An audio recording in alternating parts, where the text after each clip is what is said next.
আসন্ন ত্রিপুরা উপজাতি স্বশাসিত জেলা পরিষদের নির্বাচনের আগে তীব্র হচ্ছে রাজনৈতিক উত্তেজনার পারদ। শনিবার সিমলার বড় কাঁঠাল এলাকায় ভারতীয় জনতা পার্টি আয়োজিত যোগদান সভায় মুখ্যমন্ত্রী ডাক্তার মানিক সাহা সরাসরি হুঁশিয়ারি দিয়ে জানিয়েছেন, এডিসি এলাকায় কোনো জাতীয় রাজনৈতিক দলকে ঢুকতে দেওয়া হবে না। এমন হুমকি আরো শক্তিশালী করবে বিজেপিকে।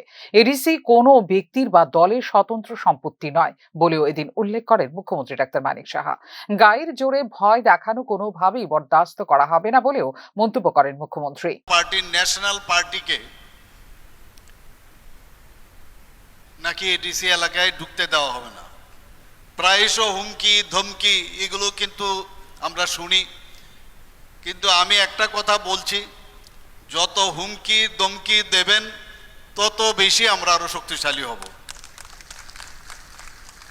আমি যা শুনলাম এখানে নাকি কোনো অবস্থায় আজকের যে এই বাজারে নাকি কোনো অবস্থায় বড় কাঁঠাল নতুন বাজারে কোনো অনুষ্ঠানই করতে দেবেন না, মুখ্যমন্ত্রীকে আসতে দেবে না, আমাদের ট্রাইবাল ওয়েলফেয়ার মিনিস্টারকে আসতে দেবে না, ভারতীয় জনতা পার্টির কাউকে আসতে দেবে না। এই জায়গা কারোর নিজস্ব সম্পত্তি নয়, এই সম্পত্তি সবার।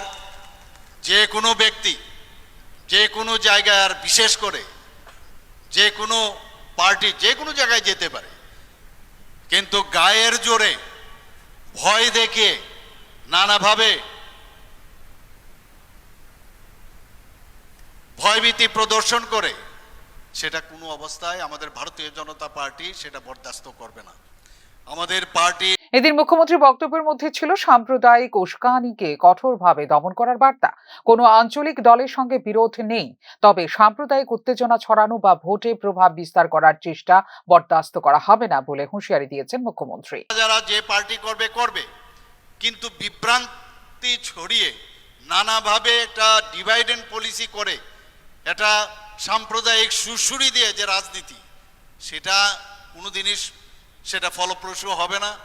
এবং আমরা যদি বিগত যে দিনগুলো আমরা দেখি, এইভাবেই কিন্তু চলে এসছে।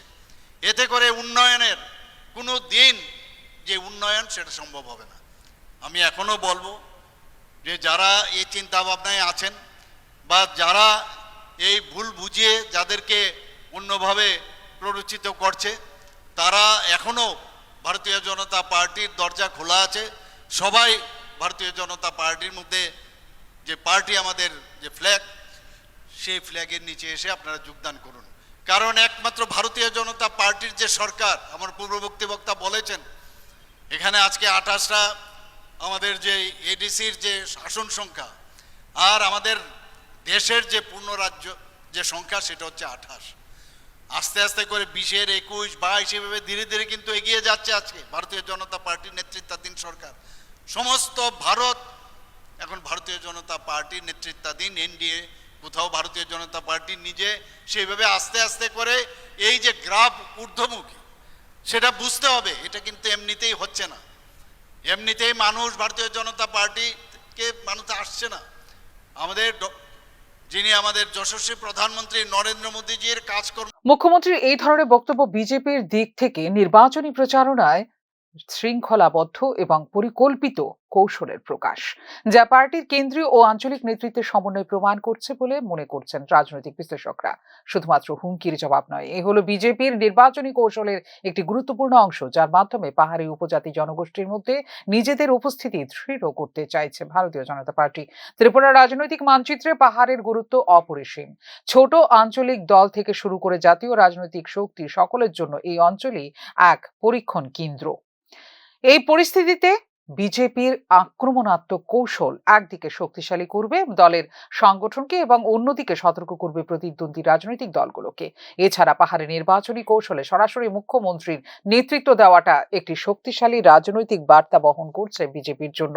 শুধুমাত্র রাজনৈতিক উপস্থিতি নিশ্চিত করাই নয়, পাশাপাশি ভোটারদের মনে পার্টির দৃঢ়তা এবং সংকল্পের প্রতিফলন ঘটাচ্ছে মুখ্যমন্ত্রী ডাক্তার মানিক সাহার এই ধরনের কর্মসূচি। স্থানীয় সমস্যার সমাধান, সাংগঠনিক শক্তি বৃদ্ধি এবং সামাজিক সাম্প্রদায়িক স্থিতিশীলতা, এই তিনটি বিষয়কে গুরুত্ব দিয়েই পাহাড়ের রাজনীতিতে নিজেদের প্রভাব বিস্তার করতে চাইছে ভারতীয় জনতা পার্টি। ফিউরো রিপোর্ট, নিউজ নাও।